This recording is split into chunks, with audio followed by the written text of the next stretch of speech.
Je pense que le forum est essentiel et hyper important dans la mesure où aujourd'hui, quand on parle de développement, de croissance en Afrique, deux volets sont essentiels. Volet trade parce que, comme vous connaissez, l'Afrique est un pays qui importe énormément.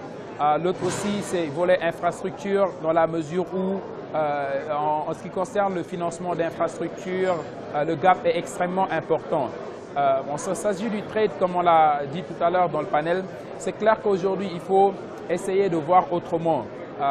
Ce qu'on a l'habitude de voir, c'est l'utilisation des lettres de crédit, le financement par court terme, etc., etc.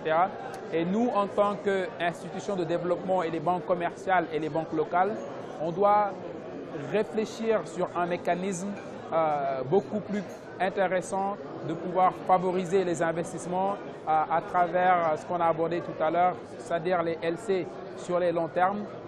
Vu qu'en Afrique, les banques ont des problèmes de liquidité, les banques étrangères ont la liquidité, mais le problème reste le risque politique et souvent commercial que les institutions de développement comme ICIEC de la Banque islamique de développement ou la BAD, etc., peuvent vraiment utiliser et mettre en place pour favoriser le financement de ce secteur.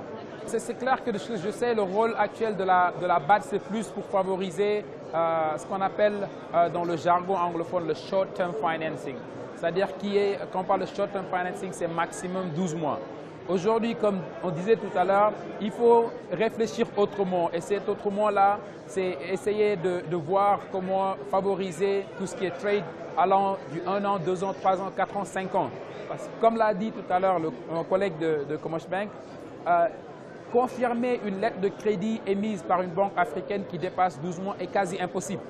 Maintenant, ils ont besoin d'institutions comme la BAD qui doit réfléchir à des mécanismes de garantie, que ce soit à couvrir le risque commercial et le risque politique pour favoriser ce secteur-là qui est notamment le trade, mais sur le long terme.